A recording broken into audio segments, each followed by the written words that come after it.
This is a Freightliner new Cascadia PX12664, and the fog light is out. The first thing you want to do is make sure you're getting electricity to it. There's already been a repair on this one. I tested that and we're getting 12 volts there. The new ones should come with this little door that opens and then the wire can go through there. That just prevents as much water as possible getting in there. You'll have a lot less chance of corrosion.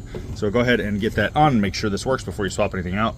The new one is working. I didn't fully push that in because it will clip and it'll be a little bit harder to get out because of the side there of that housing. This one doesn't have it, so it's a lot easier to get out. But once this is in, it's going to be a little bit more difficult to get out. As you can see on the new one, there are 3 spots, one here, and one right there where the bolts go.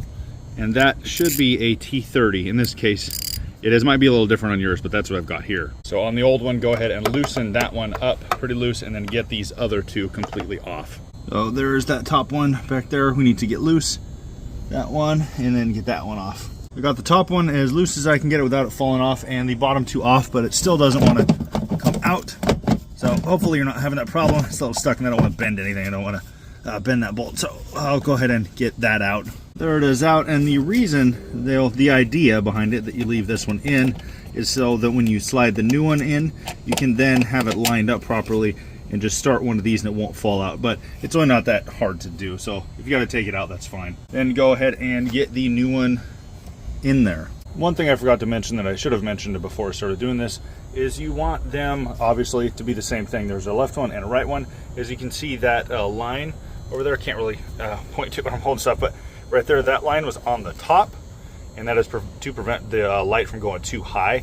And what you want is that on the same thing. So if it's flipped around, if it's different, you've got the wrong side. And you do have to do this from the inside. You cannot do that from the outside of the bumper. When you get this in, you can't just shove it straight in. You have to arc that a little bit inside of the bumper and then just get that lined up. And it should sit, it shouldn't fall. You just get that in there, and then you want to it'll focus, get that top one started and get it in that groove there, that lineup.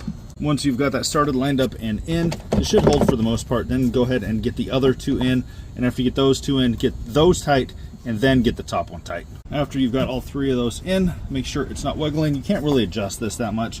There's a bit of an adjustment right here, but you can't adjust the mounting at all. Then get the body connector side inserted. It will only go in one way. There are kind of like right angles, well, pretty close to right angles right there, and this part is rounded, so it only goes in one way. You can see right there. So get that in. It should click. If it doesn't, then you probably have some dirt and junk in there. Yeah, that one is good. And then when you close it, make sure that the wires are going through here. You don't want to clip those, otherwise this whole thing is pointless. Then go around to the front and make sure the light is on. There we go, that's the replacement. Give it a wipe down and you are good to go. One last thing, if you do have this bracket, you want to get these in there. If they fell out, and if you don't have that, well, maybe looking to getting one, but see, I think that's what happened on here. That popped out and then this rubbed on something. If everything is on there, then it shouldn't hit anything and those will be retained. Anyway, thanks for watching. Please subscribe if this did help. Have a safe driving day. Bye.